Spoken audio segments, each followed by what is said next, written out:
The rain hammered against the floor-to-ceiling windows of the Grandeville Hotel, each droplet catching the glow of the chandeliers inside. Isabella Santos adjusted her black uniform for the 10th time that evening, her hands trembling slightly as she balanced the silver tray laden with crystal champagne flutes. 24 years old and working 3 jobs to pay for nursing school, she had seen her share of wealthy clients. But nothing quite like this. The charity gala was the most exclusive event of the season.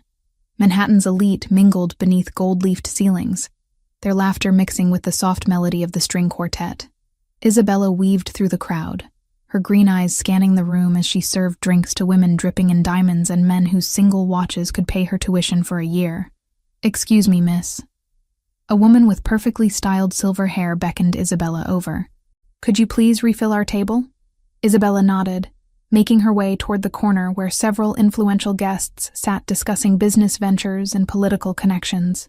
As she approached, she caught fragments of their conversation: stock prices, real estate acquisitions, the usual wealthy small talk. But then something changed. 2 men stepped away from the main group, moving toward the terrace that overlooked the city. Something about their demeanor made Isabella pause. They spoke in hushed tones, glancing around nervously before sliding open the glass door. Isabella knew she shouldn't listen.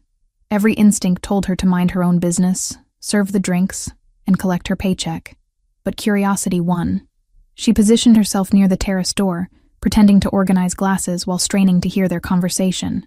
"The shipment arrives Thursday," one man said, his accent thick and unfamiliar. "Port Authority, Warehouse 17. My employer expects full payment upon delivery. Tell Petrov he'll get his money when we verify the merchandise." The second man replied coldly, "These weapons better be worth what we're paying." Isabella's blood turned to ice. Weapons. They were discussing illegal arms deals right here, in the middle of Manhattan's most prestigious charity event. Her hands began to shake more violently, the crystal glasses clinking together on her tray. She needed to leave. Now. But as she turned to retreat, her elbow caught the edge of a decorative plant stand. The impact sent her tray tumbling, crystal champagne flutes exploding against the marble floor in a symphony of destruction. The sound echoed through the ballroom like gunshots, causing every conversation to halt and every head to turn. Isabella dropped to her knees, frantically trying to collect the shattered pieces, her face burning with embarrassment. But it wasn't the judgmental stares of the wealthy patrons that made her heart race. It was the deadly silence from the terrace. "I'm so sorry," she whispered to no one in particular, her voice barely audible over the returning conversations of the guests, who had already dismissed the incident as clumsy help. That's when she felt it. The weight of someone's gaze burning into her soul. Isabella looked up slowly, her eyes traveling across the room until they met the most intense stare she had ever encountered. A man stood near the main entrance, tall and imposing in a perfectly tailored black suit. His dark hair was swept back, revealing a face that belonged on magazine covers. Sharp jawline, high cheekbones, and eyes the color of a stormy ocean. But it wasn't his devastating beauty that made her breath catch. It was the authority that radiated from him, the way other guests stepped aside as he moved, the whispered conversations that followed in his wake. This wasn't just another wealthy attendee. This was someone who commanded respect through fear.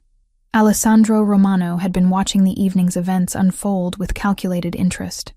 At 32, he had learned to read people, situations, and opportunities with lethal precision.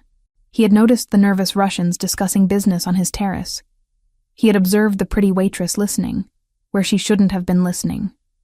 And now, as she knelt among broken crystal, her green eyes wide with terror, as she realized the gravity of what she had overheard, Alessandro made a decision that would change both of their lives forever. He walked toward her with purposeful strides, his expensive shoes clicking against the marble floor. The crowd parted before him like waves before a ship's bow. Security personnel appeared from shadows, flanking him as he moved. Isabella scrambled to her feet, still clutching pieces of broken glass, small cuts decorating her palms where the crystal had bit into her skin. She wanted to run, but her legs felt like cement. The man approaching her wasn't just handsome. He was dangerous. Everything about him screamed power, control, violence barely contained beneath designer clothing. Alessandro stopped 3 feet away from her, close enough that she could smell his expensive cologne, close enough to see the calculation behind those steel blue eyes. The entire ballroom seemed to hold its breath. He raised one perfectly manicured hand and pointed directly at her, his voice carrying clearly through the suddenly silent room. "You are mine now." The words hit Isabella like a physical blow. Around them, the wealthy elite continued their conversations as if nothing had happened, but Isabella could feel the undercurrent of tension. The way security moved closer, the way exits suddenly seemed impossibly far away. "I don't understand," she whispered, her voice barely audible. Alessandro's lips curved into something that wasn't quite a smile. "You will." 2 men in dark suits appeared at Isabella's elbows, their grip gentle but unmistakably firm. She looked around desperately, seeking help from the other staff members, but they had all mysteriously disappeared. The wealthy patrons continued their conversations, studiously ignoring the drama unfolding in their midst. "Please," Isabella managed, her voice stronger now. "I was just working. I didn't mean to. I know exactly what you meant to do." Alessandro interrupted, his accent carrying the slightest trace of Italian heritage. "And I know what you heard. The question now is what we do about it." Isabella's mind raced. She could deny everything, claim she had heard nothing. But something in Alessandro's eyes told her he would see through any lie she attempted. This man had built an empire on reading people, on knowing when someone posed a threat to his carefully constructed world.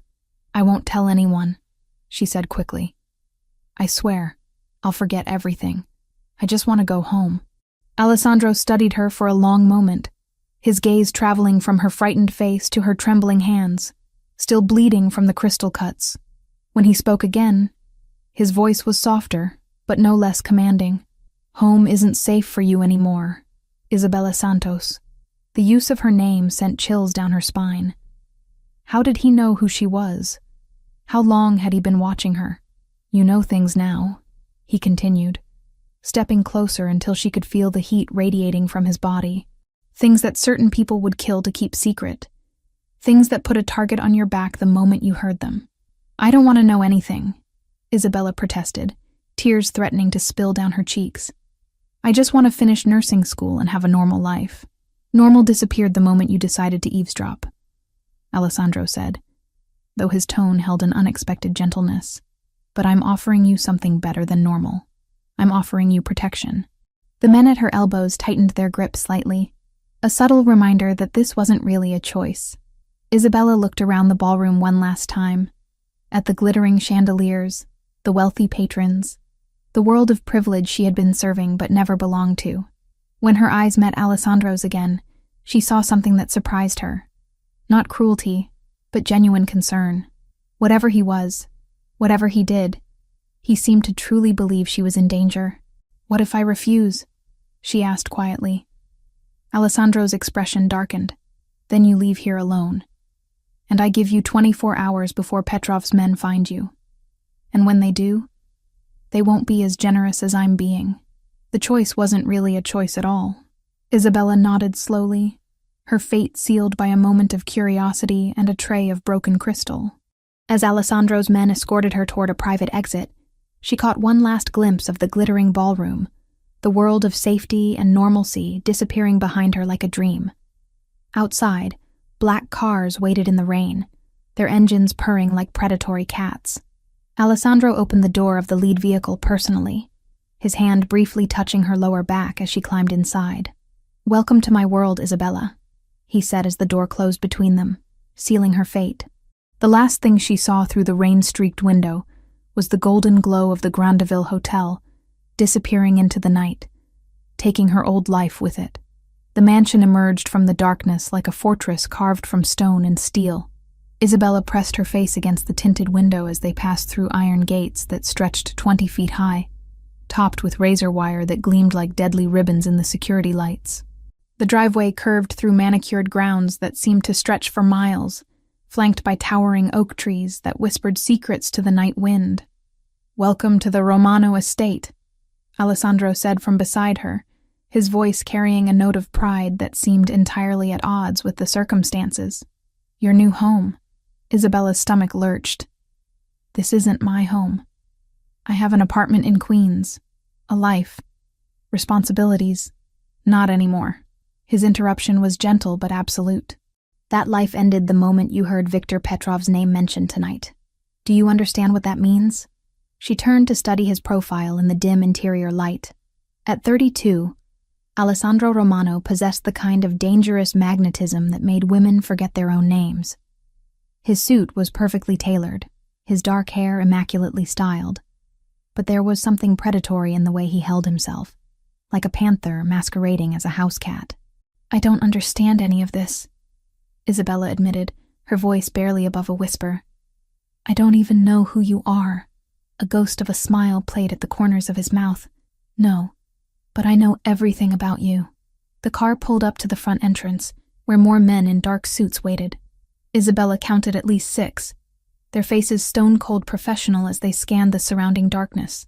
Each one carried themselves with military precision, hands positioned near concealed weapons. Alessandro climbed out first, then extended his hand to help her. His touch was warm, surprisingly gentle, but Isabella could feel the calluses on his palm, evidence of a man who had worked with his hands long before he wore $1,000 suits.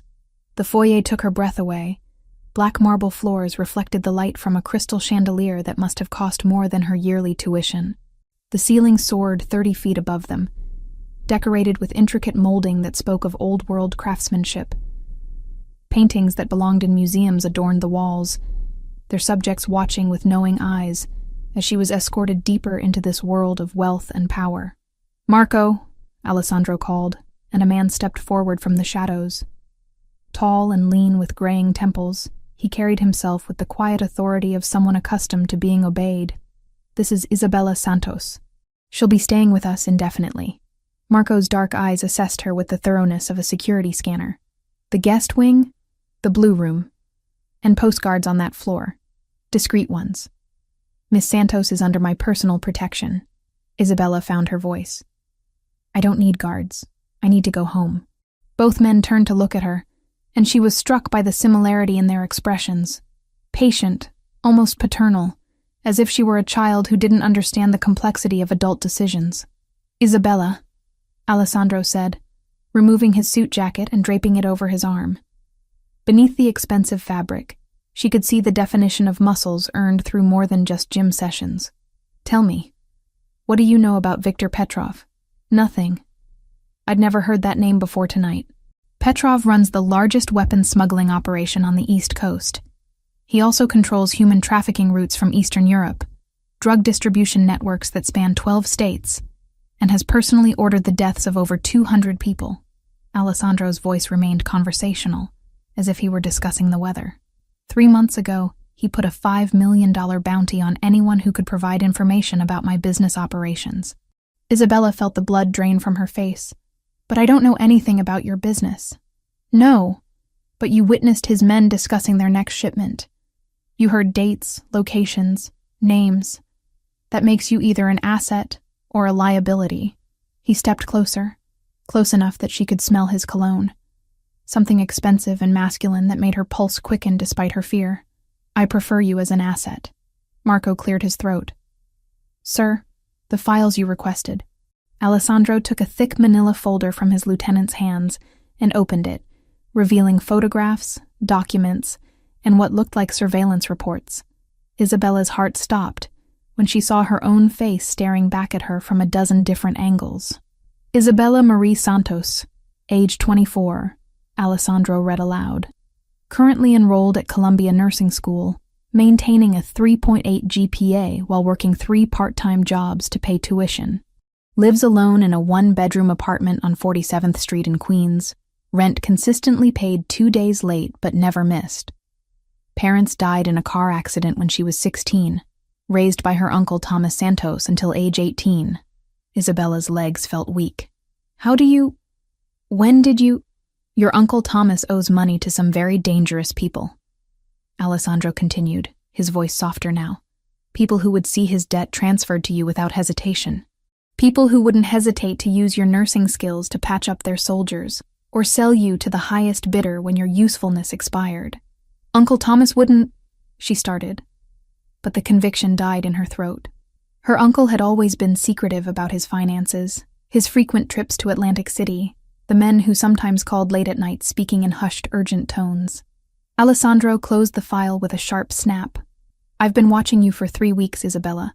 Not because I intended to involve you in my world, but because your uncle listed you as collateral on his gambling debts. When Petrov's men started asking questions about you, I realized you needed protection whether you wanted it or not." The admission hit her like a physical blow.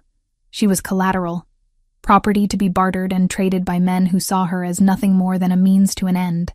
"So you see," Alessandro continued, "this isn't really about what you overheard tonight, though that certainly complicated matters. This is about keeping you alive long enough to find a permanent solution to your uncle's stupidity." Isabella sank onto a nearby chair, her legs finally giving out completely. The elegant furniture felt foreign beneath her. Too rich, too perfect for someone like her. What kind of solution? The kind that ensures Petrov never has reason to think about you again. Alessandro's voice carried a note of finality that made her shiver. "But that will take time to arrange properly. Until then, you're safest here." Marco approached with another file, this one thinner. "The security assessment is complete. Perimeter is clean, but we've identified 3 surveillance points that suggest we're being watched." "Russian? Most likely. Should we deal with them?" Alessandro considered this, his jaw tightening almost imperceptibly. "No. Let them watch for now. I want them to see that she's under my protection. Sometimes the appearance of strength is more valuable than the demonstration of it." Isabella listened to this exchange with growing horror. These men discussed violence and death as casually as others might plan a dinner party, and somehow she had become a piece on their chessboard, moved around according to strategies she couldn't comprehend. "I want to call my uncle," she said suddenly. "I want to hear this from him." Alessandro and Marco exchanged a look that made her stomach clench. "That might not be possible," Alessandro said carefully. "Why not?" Another long pause. "Because Thomas Santos was found dead in his apartment 6 hours ago." The world tilted sideways. Isabella gripped the arms of her chair, her knuckles white as she fought to remain conscious. Her uncle, difficult, secretive, frustrating Uncle Thomas, who had raised her after her parents died, was gone. "How?" she whispered. "Professional job. Clean, quick, meant to look like a robbery. But Petrov's signature is all over it." Alessandro knelt beside her chair, his voice gentler than she would have thought possible from a man who commanded such fear. "I'm sorry, Isabella. I truly am." Tears burned behind her eyes, but she refused to let them fall. Not here. Not in front of these dangerous strangers who held her life in their hands. "What happens to me now?" "Now you learn to live in my world," Alessandro said, rising to his full height. "Marco will show you to your room. Tomorrow we'll discuss your new circumstances in detail." As they walked through corridors lined with priceless art and guarded by men with guns, Isabella caught glimpses of the life she was being drawn into. Security monitors showed every angle of the property. Communication equipment that belonged in military installations hummed quietly behind locked doors. This wasn't just a home. It was a command center for an empire built on things she didn't want to understand. Her room was larger than her entire apartment, decorated in shades of blue and silver that somehow managed to be both luxurious and calming. French doors opened onto a balcony that overlooked formal gardens, though she noticed the discreet placement of more security personnel among the landscaping. "The closet has been stocked with appropriate clothing," Marco informed her. "Meals are served in the dining room at 8, 1, and 7. You're free to move about the house and grounds. But please understand that leaving the property without escort isn't permitted." "For how long?" Marco's expression softened slightly. "That depends on factors beyond anyone's immediate control, Miss Santos. But Mr. Romano is a man of his word. If he says you're under his protection, you are." Alone at last, Isabella walked to the window and looked out at the sprawling grounds. Somewhere beyond those walls, people who wanted to hurt her were watching, waiting. Her old life, her apartment, her job, her dreams of becoming a nurse, felt like something that had happened to someone else. Alessandro Romano had saved her life tonight, but in doing so, he had also claimed ownership of it. The question that would haunt her dreams was simple. In a world where everyone was predator or prey, which was she becoming? Isabella woke to the sound of crystal clinking against fine china and the soft murmur of conversation echoing through marble corridors. For a moment, disorientation clouded her thoughts.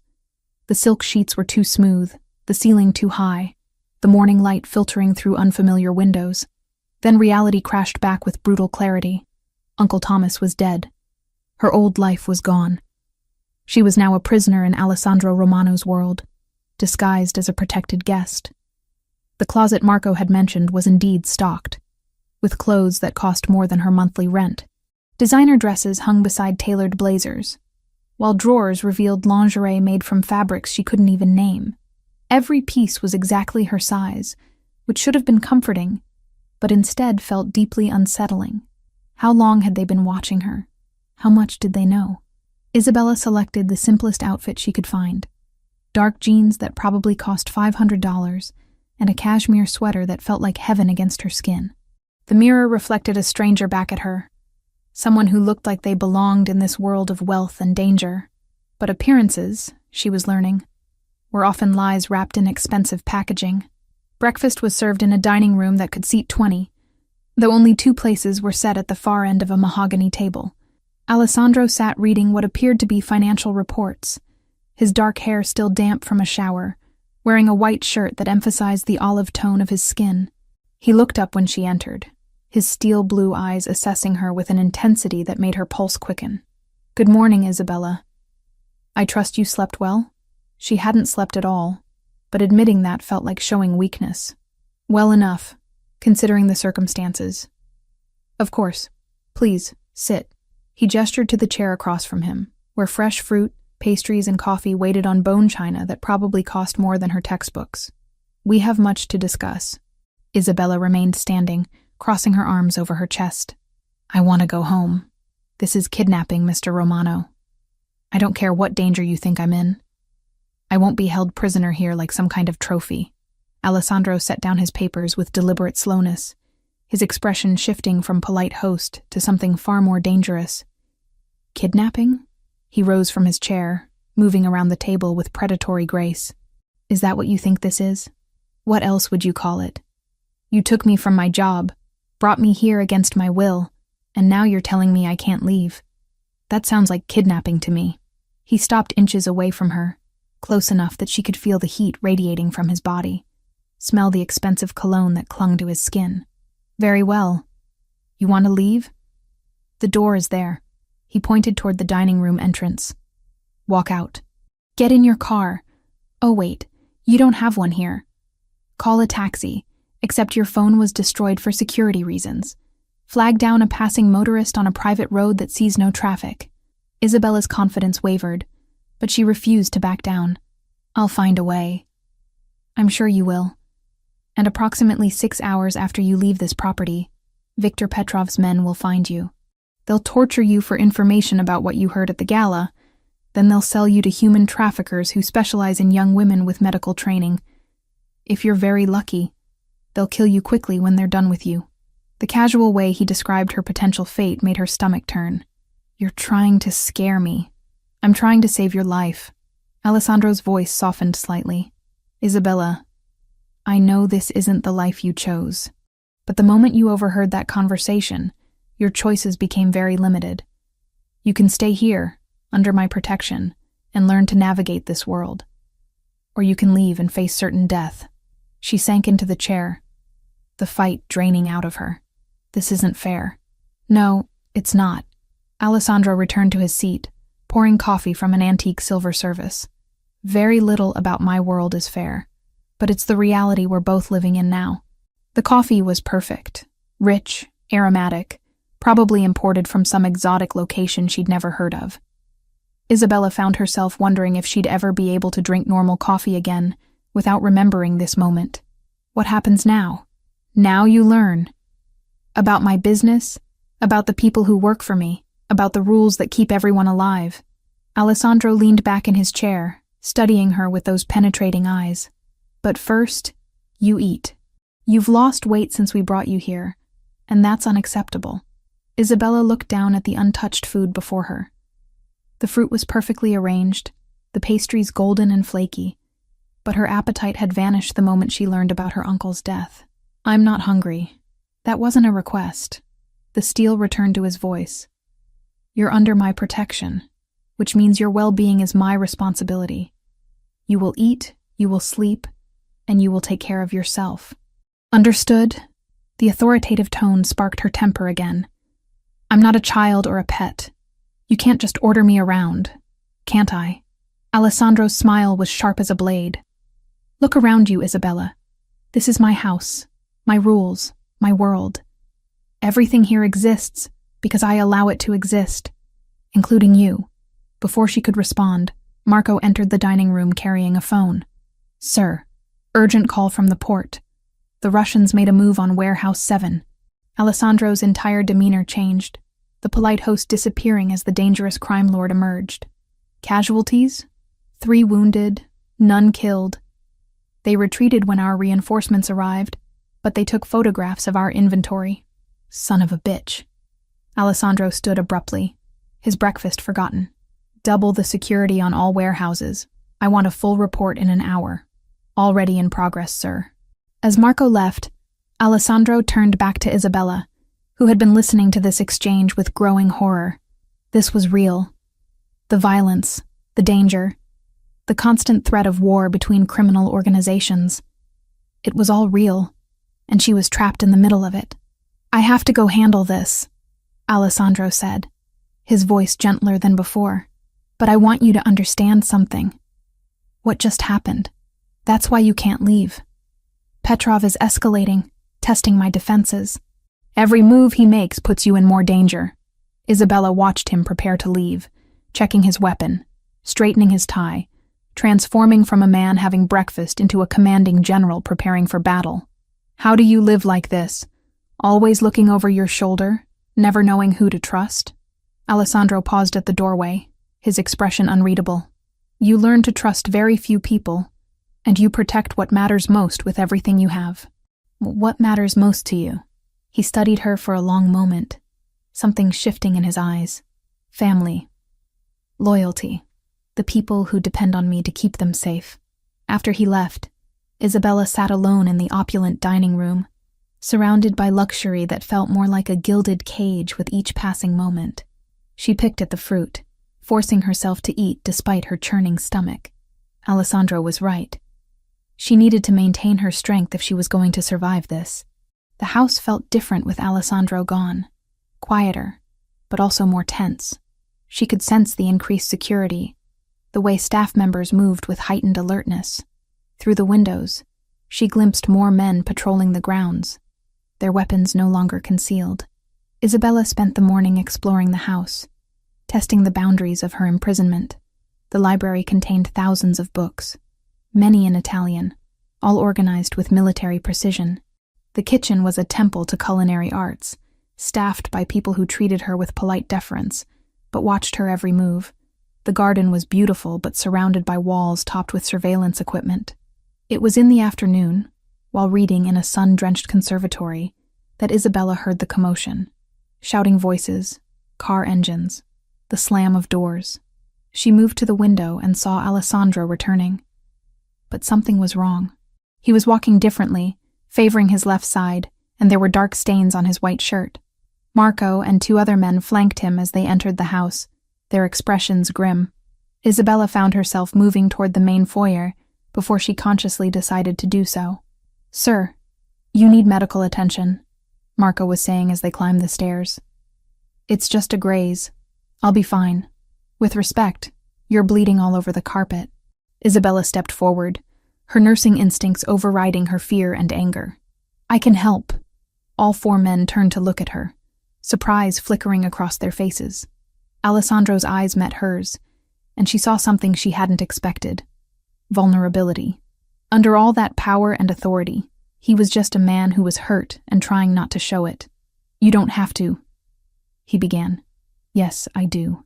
Isabella moved closer, studying the way he held himself, the pallor beneath his olive skin. "Where are you hit?" "Left shoulder. Bullet grazed me during the warehouse inspection." Isabella looked at Marco. "I need medical supplies. Antiseptic, gauze, surgical thread if you have it." The medical kit is in his office, Marco replied, already moving. Bring it to his room, and I'll need clean towels, hot water, and good lighting. As they helped Alessandro to his private quarters, Isabella felt a strange shift inside her. For the first time since arriving at the mansion, she wasn't a prisoner or a burden. She was needed, useful, doing something she was trained for. Alessandro's bedroom was as luxurious as the rest of the house, but she barely noticed the expensive furnishings. Her focus was entirely on the man sitting on the edge of the bed, trying to remove his ruined shirt without jarring his injured shoulder.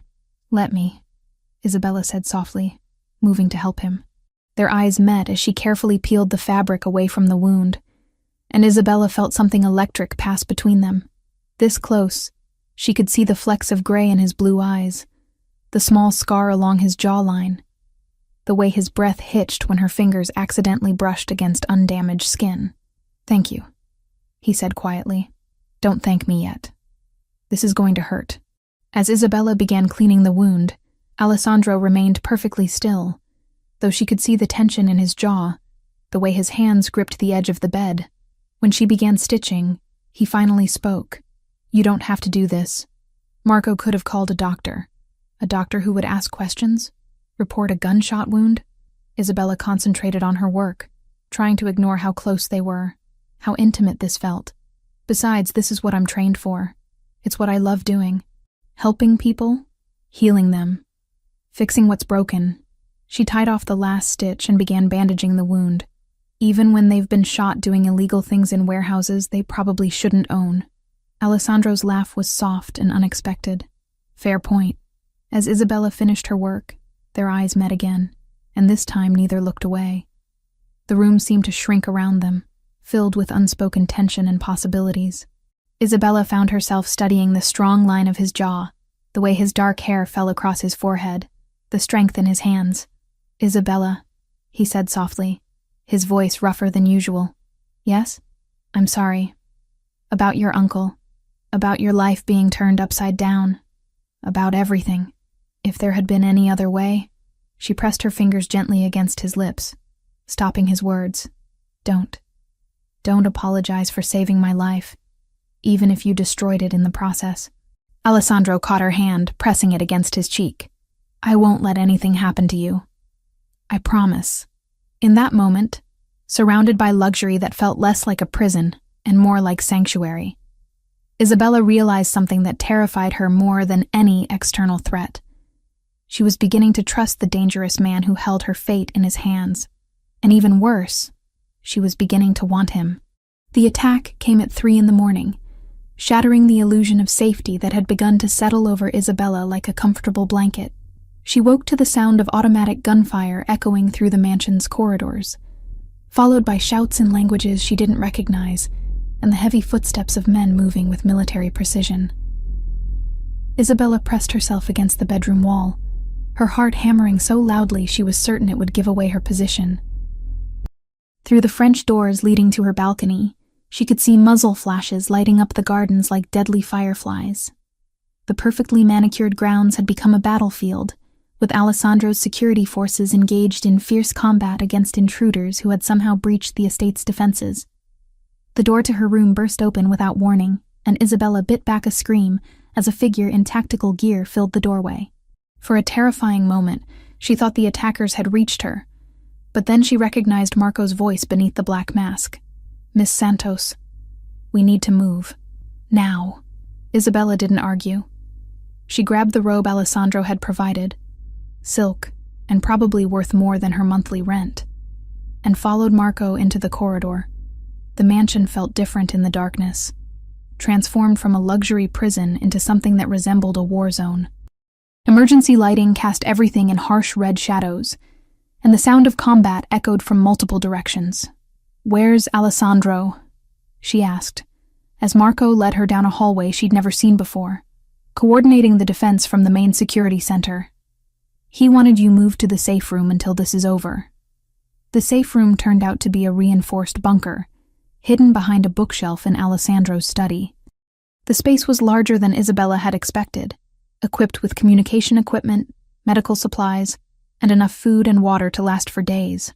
But what struck her most was the wall of monitors showing every angle of the estate's grounds. On screen after screen, she watched the battle unfold. Alessandro's men moved like a well-trained army, using the estate's layout to their advantage as they engaged the attackers. But the intruders were professional too. Their movements coordinated, their equipment military-grade. This wasn't some random attempt at robbery or revenge. This was a calculated assault by people who had studied the Romano defenses and planned accordingly. Russians, Marco said, following her gaze to the monitors. Petrov's elite strike team. They've been planning this for weeks. Isabella watched one monitor that showed Alessandro himself, dressed in tactical gear and carrying an assault rifle with the same casual confidence other men might carry a briefcase. He moved through the combat zone like he was born to it, directing his forces with hand signals and taking out enemies with precision shots that spoke of extensive military training. He's good at this, Isabella murmured, surprised by the observation. The best I've ever seen. Alessandro didn't inherit his position. He earned it in situations exactly like this one. Marco checked his weapon while monitoring the communications equipment. But Petrov's people are good too. This won't be over quickly. As if summoned by his words, the lights in the safe room flickered and went out, leaving them in darkness broken only by the glow of the monitors. Emergency power kicked in a moment later, but the brief blackout felt like an omen. They're trying to cut power to the main house, Marco explained, speaking into his headset in rapid Italian before switching back to English. Alessandro's moving to the backup generator room. If they take out our power completely, we lose the security systems.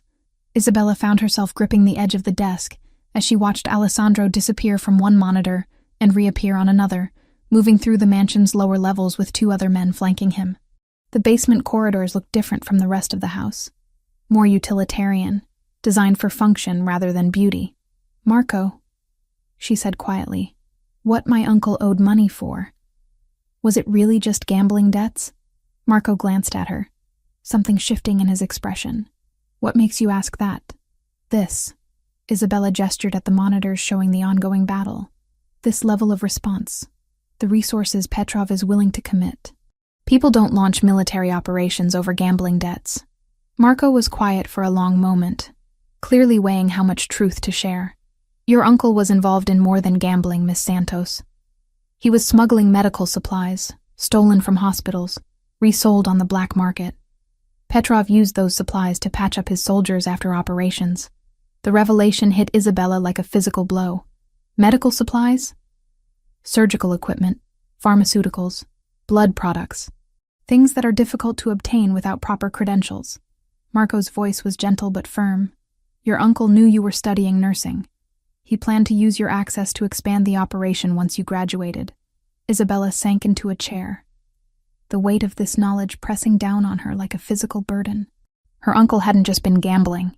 He had been stealing medical supplies that could have saved lives, selling them to criminals who used them to continue their violent operations. And he had planned to drag her into it. Alessandro knew, she asked quietly. He's known for weeks. It's one of the reasons he's been watching you, to determine if you were involved, or if you could be used against your will. On the monitors, the battle was intensifying. Isabella watched Alessandro and his team reach the generator room, only to find it already occupied by Petrov's men. What followed was a close-quarters firefight that made her stomach clench with anxiety. She found herself holding her breath every time Alessandro appeared in the frame, releasing it only when she saw him move safely to the next position. He's been protecting me from the beginning, Isabella realized, even before the gala. Yes, but tonight changes everything. Petrov isn't just trying to collect a debt anymore, he's trying to eliminate a witness and send a message to Alessandro. This is about territory, power, control. The lights flickered again, and this time they stayed off longer before the backup power engaged. On the monitors, Isabella could see that Alessandro's team had secured the generator room, but the victory had come at a cost. One of his men was down, and Alessandro himself was moving differently, favoring his right leg in a way that suggested injury.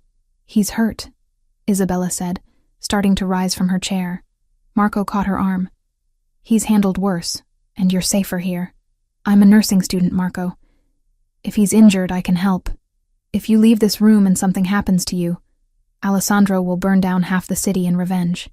Petrov is counting on emotional responses. Don't give him what he wants. Isabella wanted to argue, but the logic was undeniable. Instead, she focused on the monitors, tracking Alessandro's progress as he and his remaining team member fought their way back toward the main house. The attacking force was retreating, but they were doing so in organized fashion. This hadn't been a desperate gamble, but a calculated probe of Alessandro's defenses. It was another hour before the all-clear signal came through Marco's headset. The mansion fell into an eerie quiet broken only by the distant sound of sirens, emergency services that would arrive to find nothing more than a gas leak explosion that had damaged some landscaping. When Alessandro finally appeared in the safe room doorway, Isabella's breath caught in her throat. His tactical gear was torn and blood-stained. His face was smudged with smoke and dirt, and there was a grimness in his eyes that spoke of violence recently committed. But he was alive, and that was all that mattered to her in that moment. "Status report," he said to Marco, his voice hoarse from shouting orders. "Perimeter secured. 4 attackers down, 3 captured, the rest retreated. We lost Jensen and Rodriguez is in surgery." Alessandro nodded grimly. "And her?" "Safe. Never left this room." Only then did Alessandro's gaze shift to Isabella, and she saw something change in his expression. Relief so profound it was almost physical. He crossed the room in 3 strides, and pulled her into his arms without a word, holding her against his chest with a desperation that spoke louder than any declaration. Isabella melted into his embrace, breathing in the scent of gunpowder and expensive cologne, feeling the rapid beat of his heart against her cheek. For the first time since arriving at the mansion, she felt completely safe. Not because of the walls or the guards or the security systems, but because of the man holding her like she was the most precious thing in his world. "I thought—" Alessandro started, then stopped, his voice rough with emotions he was struggling to control. "I'm okay," Isabella whispered against his chest. "We're both okay." Alessandro pulled back just enough to look at her face, his hands framing her cheeks with a gentleness that seemed impossible from someone who had just been engaged in lethal combat. "Isabella, I need you to understand something. After tonight, there's no going back. Petrov has declared war, and that means—" She silenced him by pressing her lips to his. A kiss born of adrenaline and fear and the overwhelming relief of survival. Alessandro stiffened in surprise for a moment, before responding with a hunger that matched her own, his arms tightening around her, as if he could protect her from the entire world through sheer force of will. When they finally broke apart, both breathing hard, Isabella looked directly into his storm-gray eyes and made her choice. "I'm in danger because of you," she said quietly. "But I'm alive because of you too. I choose you, Alessandro. I choose this life, whatever it brings." Alessandro searched her face for any sign of doubt or fear, finding instead a determination that matched his own. "You know what that means? What this world will demand of you? I'm learning. And I'm stronger than you think." Alessandro's smile was fierce and proud, and tinged with something that might have been love. "Yes, you are." Outside the safe room, the Romano Empire was regrouping, preparing for whatever Petrov's next move might bring. But inside that reinforced bunker, 2 people who had found each other in the middle of a war sealed their fate with another kiss, one that tasted of gunpowder and promises, and a future neither of them could fully imagine, but both were willing to fight for. The discovery came 3 days after the attack, hidden in Alessandro's private office behind a painting of his grandfather. Isabella had been looking for medical supplies to restock the estate's first aid stations when she accidentally triggered the hidden mechanism. What she found changed everything she thought she knew about her place in Alessandro's world.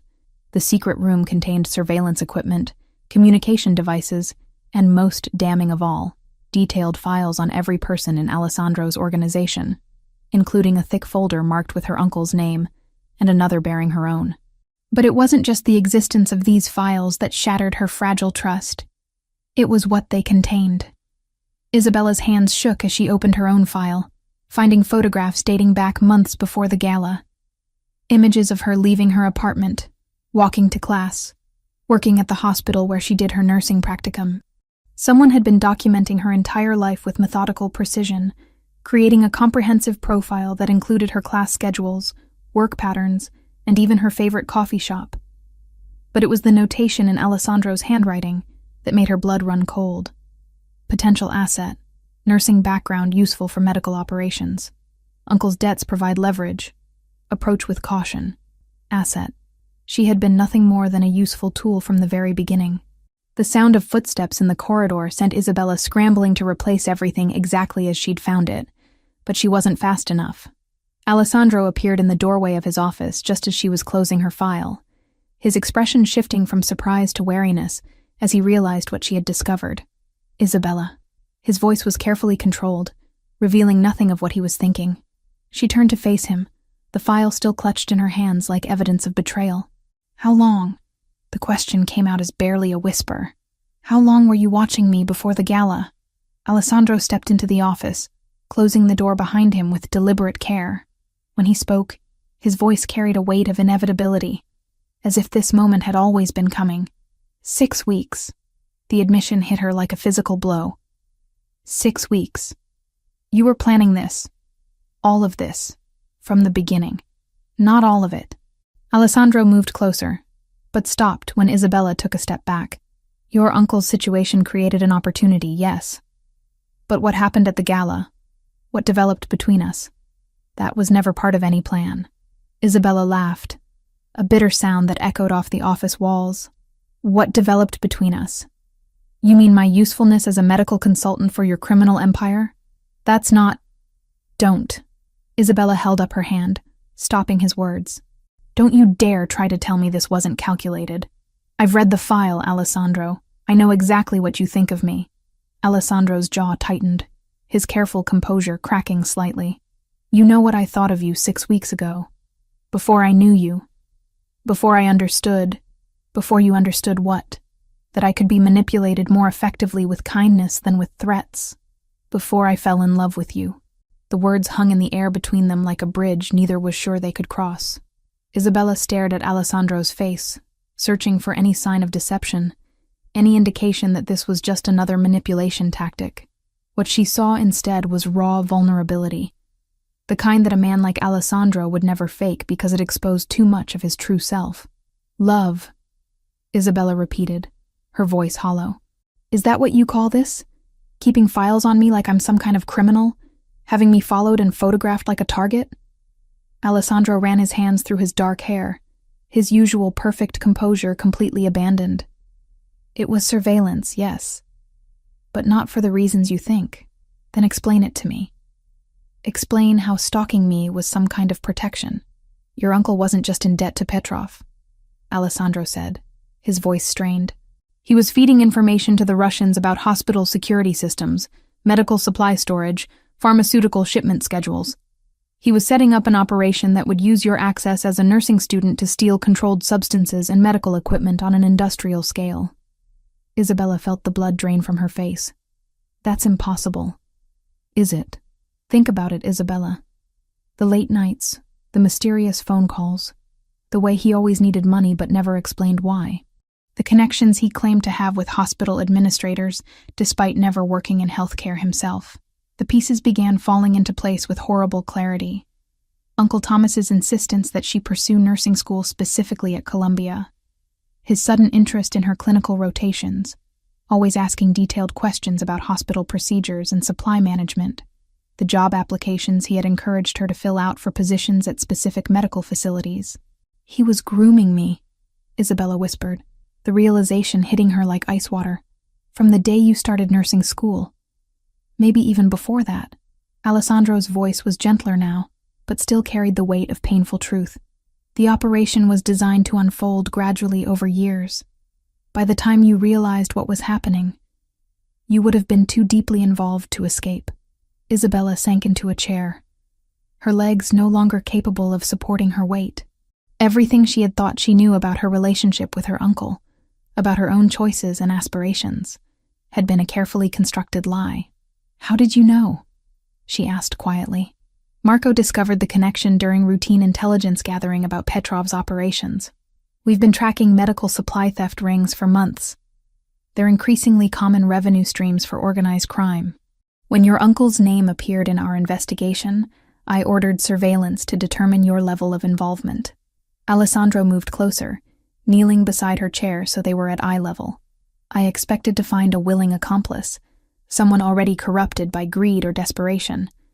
What I found instead was a woman working 3 jobs to pay for school, volunteering at free clinics, completely innocent of her uncle's schemes.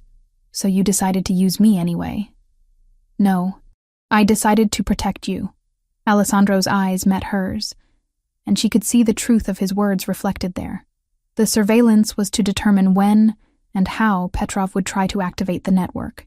I was planning to neutralize the threat and remove you from danger before you ever knew it existed.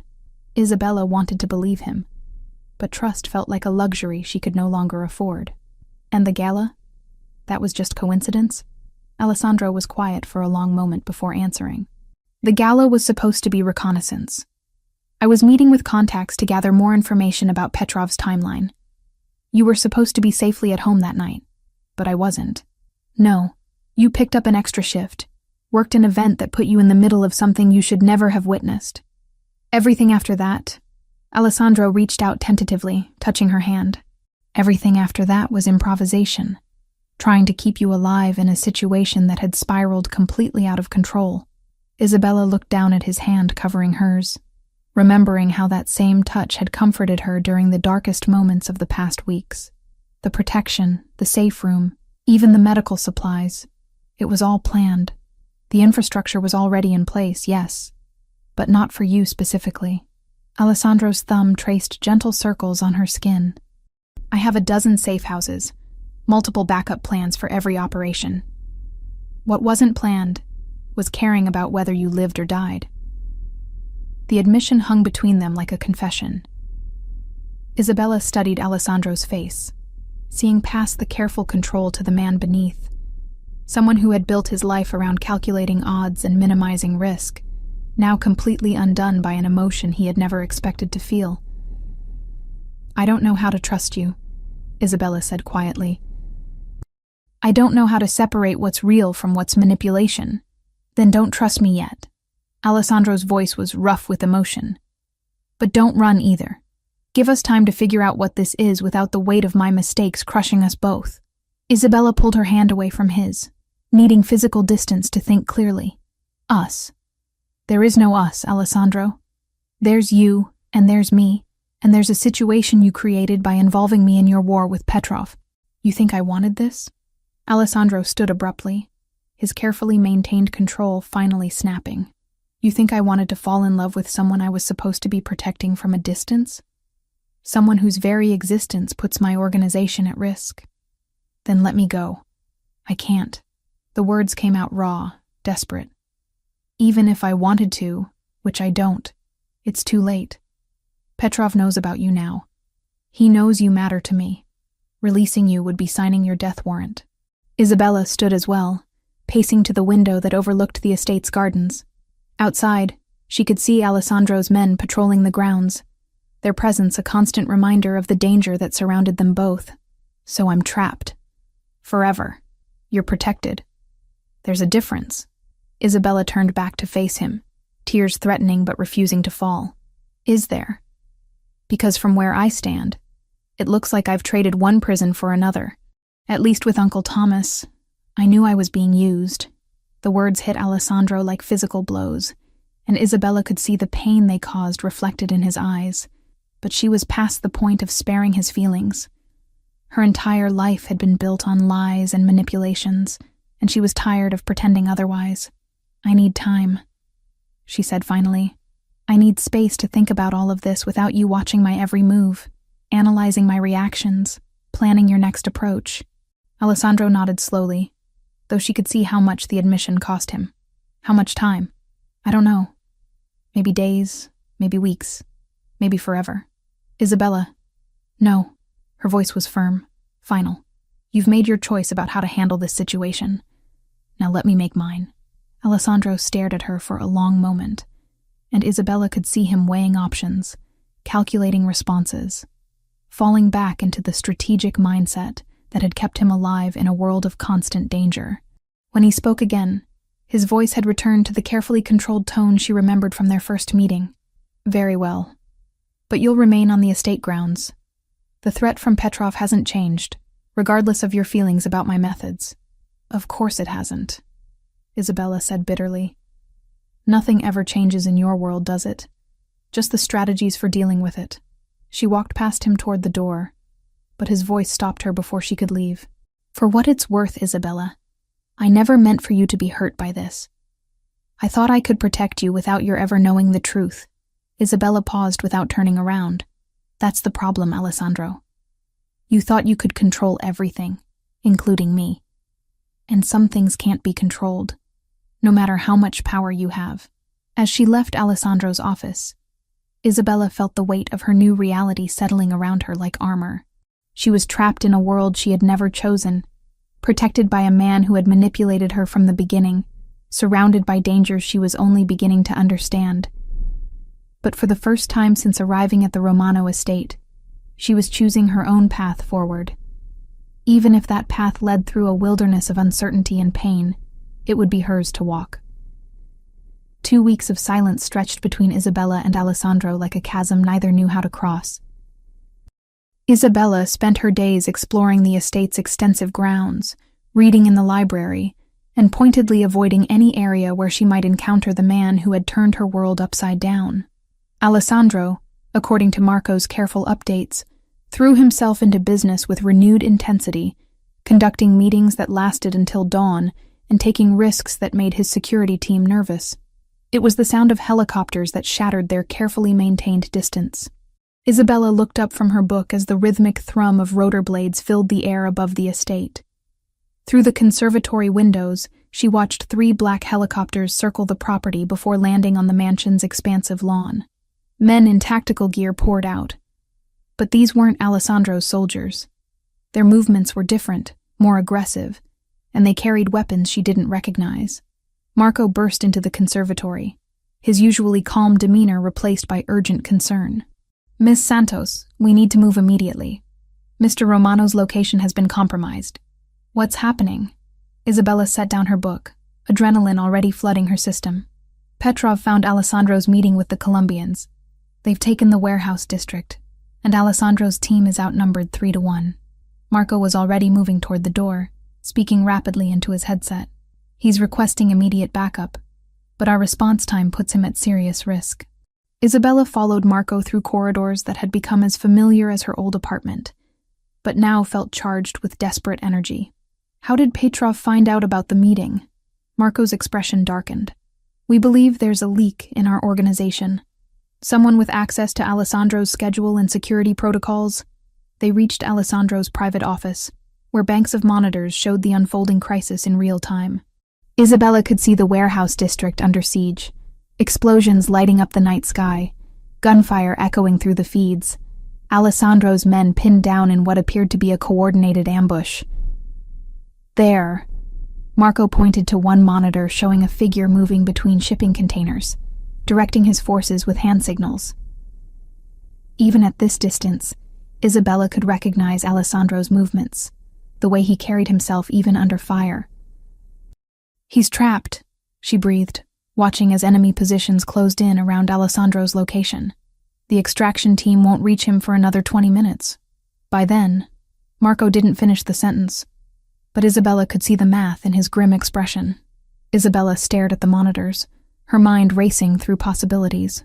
What about the medical supply route? Marco looked confused. What medical supply route? The one my uncle was involved with. The network Petrov was using to move stolen medical equipment. Isabella's nursing training kicked in, analyzing the tactical situation like a complex medical case. If Uncle Thomas was providing information about hospital security systems, there has to be a route through the medical district that Petrov doesn't know you know about. Marco's eyes widened with sudden understanding. The emergency services tunnels. Isabella nodded, pieces falling into place with startling clarity. My uncle had blueprints of the hospital district in his apartment. I saw them when we cleaned out his things. He was mapping service tunnels that connect medical facilities to the warehouse district. Routes designed for emergency supply deliveries. Routes that bypass Petrov's surveillance network. Marco finished, his expression shifting from desperation to hope. I know those tunnels, Isabella said, surprising herself with the confidence in her voice. I've used them during my nursing rotations at Metro General. They run directly under the warehouse district. Marco was already reaching for his phone, but Isabella caught his arm. Marco, Alessandro will never approve a plan that puts me at risk. Then we don't tell him until it's too late to stop us. The decision was made in that moment. Born of desperation and a love Isabella had been trying to deny for 2 weeks.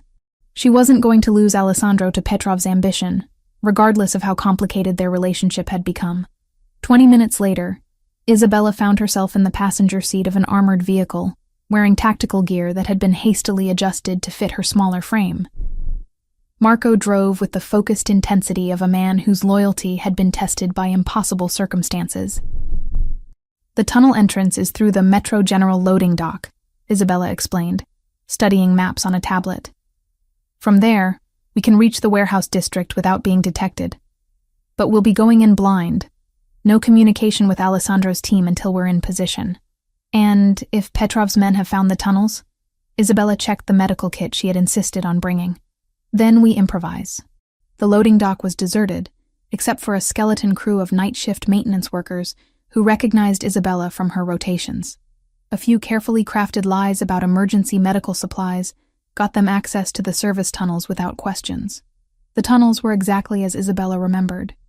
Utilitarian concrete passages lined with pipes and electrical conduits, wide enough for service vehicles but cramped for tactical movement. Their footsteps echoed despite their attempts at stealth, and the air carried the stale scent of disinfectant and industrial cleaning solutions. "How did you know about these?" Marco asked as they navigated a particularly narrow section. Nursing students learn all the hospital's systems, including emergency protocols for moving critical supplies during disasters. These tunnels connect every major medical facility in the district to ensure continuity of care even during infrastructure failures. They moved in focused silence for another 10 minutes before Isabella held up her hand, stopping their forward progress. Through the concrete walls, she could hear the muffled sound of gunfire growing louder. "We're directly under the warehouse district now," she whispered, consulting her mental map of the tunnel system. "There should be an access point about 50 meters ahead that connects to the warehouse basement levels." Marco nodded, speaking quietly into his headset. "Base, this is Marco. We're in position for extraction support. What's Alessandro's current location?" The response crackled through their earpieces. "Warehouse 7, main floor, pinned down behind shipping containers. Enemy forces have him surrounded. ETA for backup still 15 minutes. Isabella felt her heart clench as she imagined Alessandro trapped and outnumbered, fighting for his life while she moved through tunnels beneath his feet. The woman who had been avoiding him for 2 weeks suddenly couldn't bear the thought of a world without him in it. "Marco, I need you to understand something," she said quietly, as they approached the access point. "Whatever happens up there, whatever Alessandro and I work out between us afterward, I choose this. I choose him. I choose this life." Marco studied her face in the dim tunnel lighting, seeing something that made him nod with satisfaction. "He's going to be furious that we brought you into combat. Let him be furious. He can yell at me when we get him out of there alive." The access point was a maintenance ladder leading up to a concealed entrance in Warehouse 6, one building over from Alessandro's position. Isabella climbed first, using skills she had developed during nursing school emergency drills, while Marco followed with the tactical equipment they would need. The warehouse basement was dark and filled with the scent of motor oil and metal, but Isabella could hear the battle raging one floor above them. Through service corridors designed for moving supplies between connected buildings, they made their way toward Warehouse 7. "Isabella," Marco's voice stopped her as they reached a door marked "Authorized Personnel Only." "Once we go through this door, there's no going back." "Are you certain about this choice?" Isabella thought about Alessandro's face when he told her he loved her, about the way he had held her during the first attack on the estate, about the careful gentleness in his hands when he touched her despite all the violence those same hands were capable of. "I've never been more certain of anything in my life." Marco opened the door, revealing a staircase that led up to the main warehouse floor. Above them, the sound of gunfire was punctuated by shouts in multiple languages and the crash of metal against concrete. "Stay close, stay low, and when I give the signal, run directly toward Alessandro's position. Don't stop for anything."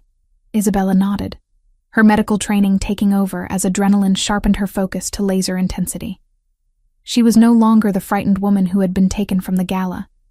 She was someone who had chosen her path with full knowledge of the consequences. As they climbed toward the battle above, Isabella felt the last of her resistance to Alessandro's world fall away. She wasn't being pulled into his life of violence and danger. She was diving in willingly, completely, irrevocably, because some choices, once made with full heart and clear eyes, changed everything that came after.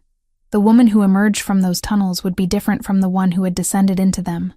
And Alessandro Romano, if they could reach him in time, would discover that the nursing student he had fallen in love with had transformed into something far more dangerous.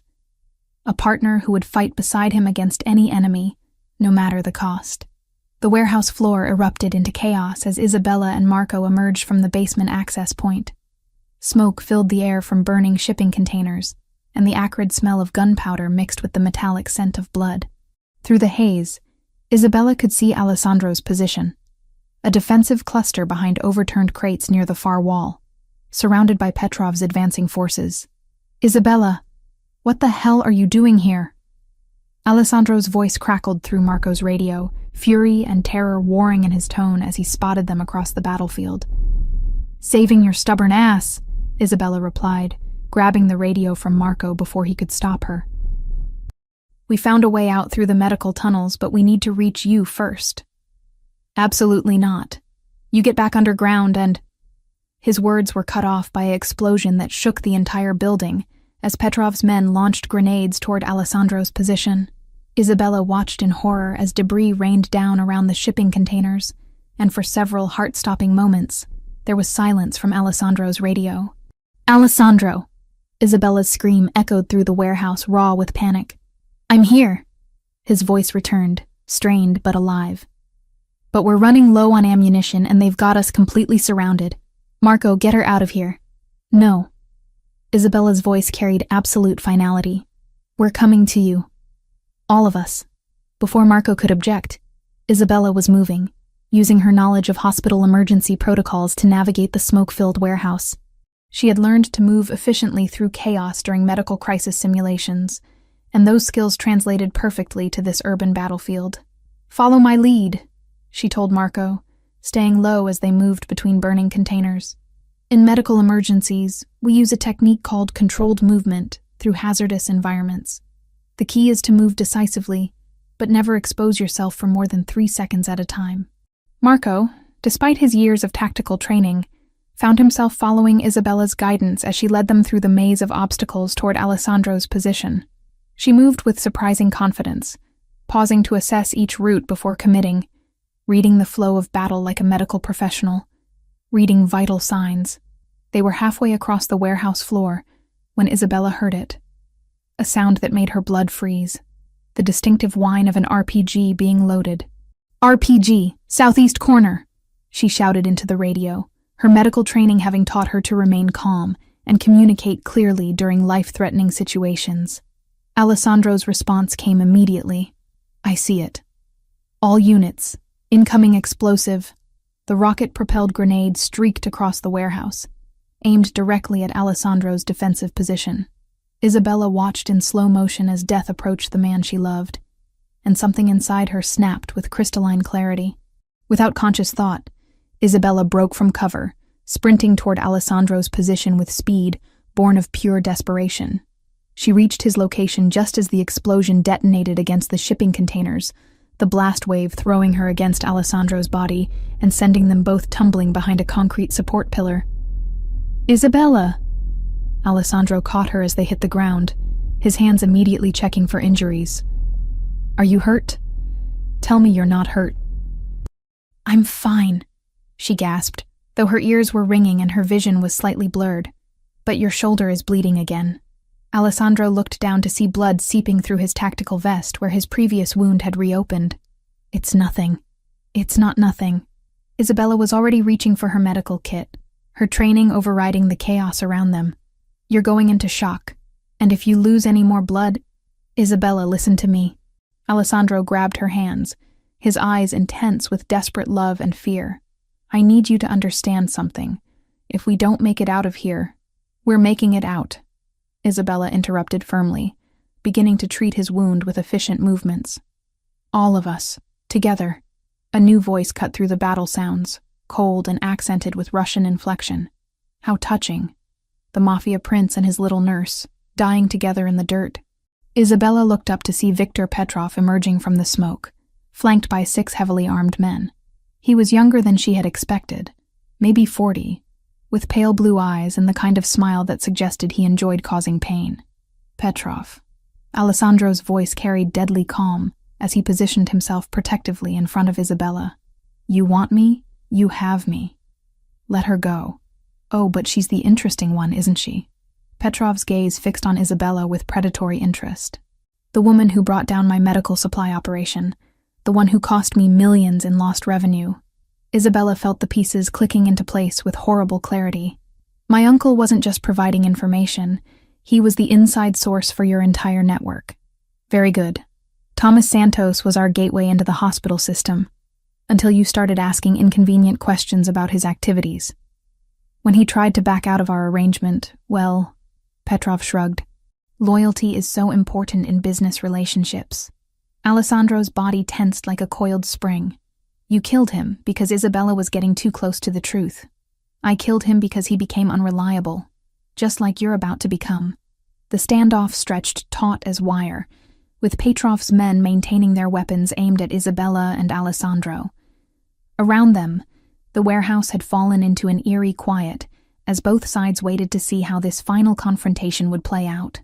That's when Isabella heard it, the soft click of a safety being disengaged, coming from behind Petrov's position. Marco had used the distraction to flank them, moving with the silent expertise that made him Alessandro's most trusted lieutenant. But Petrov heard it too. The Russian crime lord spun toward the sound, his weapon tracking toward Marco's position. In that moment of divided attention, Isabella saw her opportunity and took it with the decisive action that had carried her through medical emergencies. She lunged forward, driving the surgical scissors from her medical kit directly into Petrov's gun arm. The weapon discharged harmlessly into the ceiling as Petrov screamed in pain and surprise. Now, Alessandro! Isabella shouted. What followed was a symphony of violence orchestrated by Alessandro Romano at his most lethal. He moved like death personified, his weapon speaking with mechanical precision as he eliminated Petrov's men in seconds. Marco's covering fire from the flank position caught the survivors in a crossfire that left no room for escape or surrender. When the shooting stopped, only Petrov remained alive, clutching his wounded arm and staring at Isabella with a mixture of rage and disbelief. You have no idea what you've done, he snarled. My organization spans 3 countries. Killing me will only send a message to every other criminal who thinks they can threaten what's mine.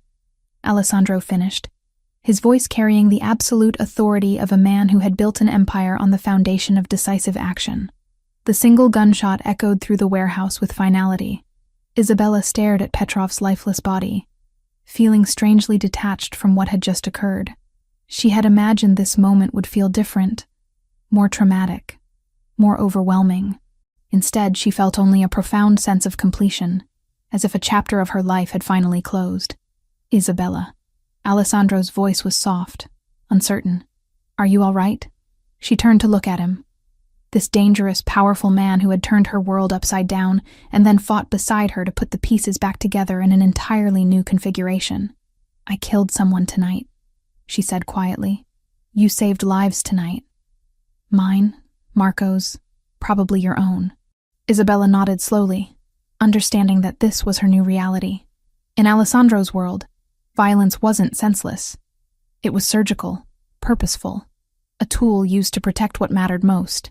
I'm not the same person who walked into that gala, she said. Alessandro stepped closer, his eyes searching her face for any sign of regret or fear. No, you're not. The question is, who are you now? Isabella looked around the warehouse, at the evidence of battle, at Marco coordinating with Alessandro's arriving reinforcements, at the empire they had fought to preserve. When she met Alessandro's gaze again, her voice carried absolute certainty. I'm someone who chooses you. Someone who chooses this life. Someone who will fight beside you against anyone who threatens what we're building together. Alessandro's smile was fierce with pride and love and relief. Then welcome to your new world, Isabella Romano. The name hit her like a promise, and a challenge wrapped in silk and steel. As sirens wailed in the distance, and Alessandro's men secured the area, Isabella realized that the woman who had bandaged a stranger's wounds that first night had become someone capable of ending lives to protect the people she loved. The transformation was complete, irreversible, and absolutely right. 6 months after Viktor Petrov's death, Isabella Romano stood on the balcony of the penthouse suite overlooking Manhattan's financial district, her hands resting protectively over the gentle curve of her belly. The morning sun caught the diamonds in her wedding ring, a ring that had been placed on her finger in a private ceremony attended only by Marco and the estate's chapel priest, sealing a union that had been forged in blood and strengthened by choice. The transformation was complete in ways she couldn't have imagined that night at the gala. Isabella Romano. She had legally changed her surname within a week of Petrov's elimination, now oversaw a network of medical facilities that served both the legitimate community and Alessandro's organization. The Romano Medical Foundation operated 12 clinics throughout the city, providing health care to underserved populations while serving as perfect cover for the more clandestine medical services required by those in Alessandro's world. "Mrs. Romano." Marco's voice came from the doorway, carrying the respect that had replaced his initial wariness. "The board meeting is ready to begin." Isabella turned from the view, her hand automatically smoothing over the flowing silk dress that concealed her 4-month pregnancy. The boardroom of Romano Industries had become as familiar to her as any hospital she had worked in, though the business conducted here involved considerably more risk than patient care. The mahogany table was surrounded by men and women who represented the various arms of Alessandro's empire, legitimate businesses that generated billions in revenue, providing perfect cover for operations that existed in the shadows. Isabella had learned to read the subtle dynamics of these meetings, understanding that her presence served multiple purposes beyond her medical expertise. "Status report on the medical supply distribution," Alessandro said as she took her seat beside him, his hand briefly touching hers in acknowledgement. Even in business meetings, he couldn't completely suppress his protective instincts toward her and their unborn child. "Revenues are up 30% from last quarter," reported Maria Santos, the financial director who had replaced the recently deceased Thomas. No relation to Isabella's uncle, despite the shared surname. "The legitimate pharmaceutical partnerships are providing excellent cover for our specialized services, and we've expanded into 3 new territories without opposition." Isabella listened with the focused attention she had once reserved for medical lectures, understanding that this world operated on the same principles as any complex system. Every component had to function perfectly for the whole to survive. Her medical background had proven invaluable in ways she hadn't anticipated, bringing both legitimacy and practical skills to an organization that frequently required discretion in healthcare matters. "The Bratva remnants?" Alessandro asked, his voice carrying the casual tone he used to discuss matters that could result in significant violence. "Neutralized as of Tuesday." Marco replied with equal calm. "The last of Petrov's lieutenants tried to restart operations in Brooklyn. They won't be trying again." Isabella felt no revulsion at this casual discussion of elimination. The woman who had been horrified by violence 6 months ago had learned to distinguish between necessary and gratuitous brutality. Petrov's organization had been a cancer that required surgical removal, and she had become skilled at surgical procedures in more ways than one. Good. What about the expansion into the pharmaceutical research sector?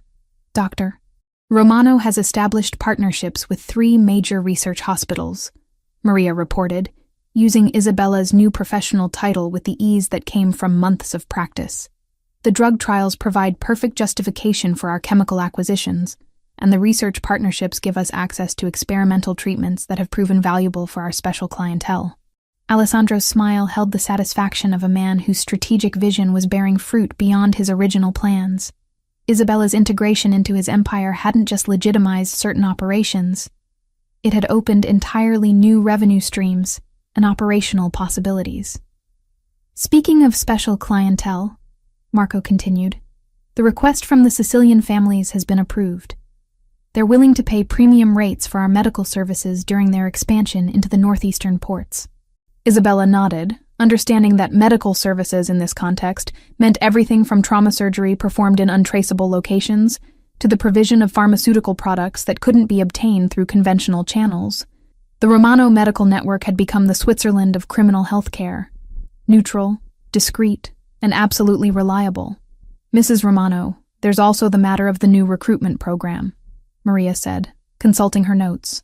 "Your nursing school contacts have provided us with a dozen potential candidates for our specialized training program."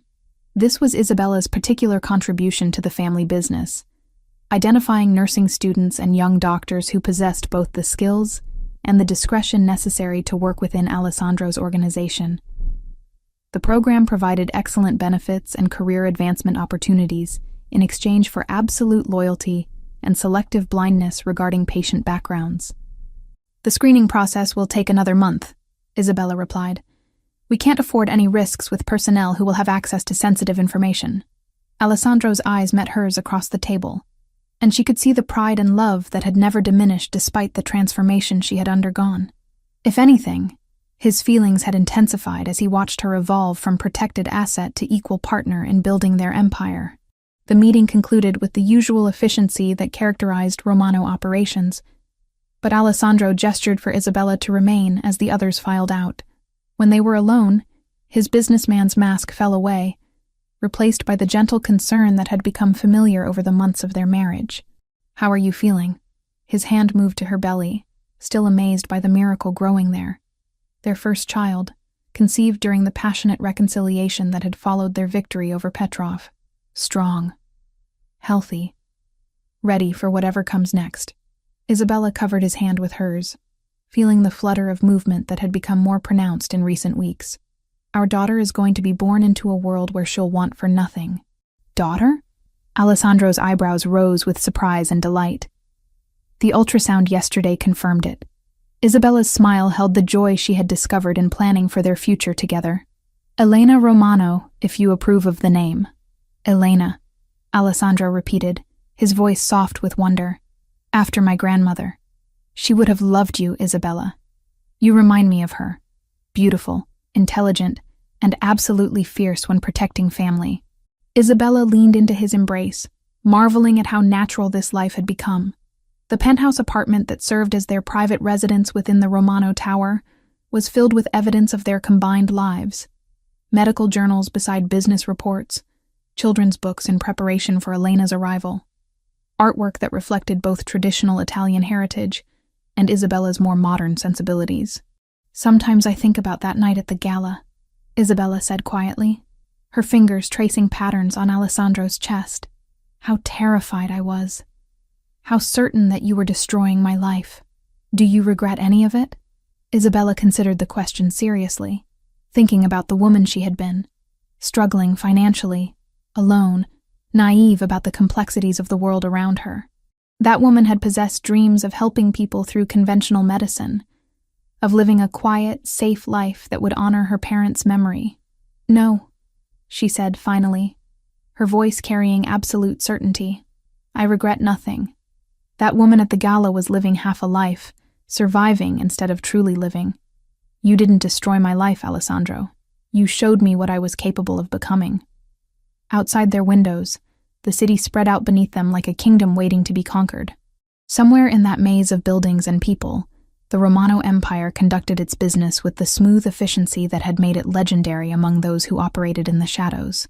Medical supplies moved through channels that existed parallel to legitimate commerce, serving clients who paid premium prices for discretion and reliability. Isabella Romano oversaw it all with the same precision she had once applied to patient care, understanding that the principles were identical: diagnosis, treatment, recovery, and above all, the protection of those under her care. "Elena is going to inherit an empire," Alessandro said, his voice filled with plans for their daughter's future. "She's going to inherit a choice."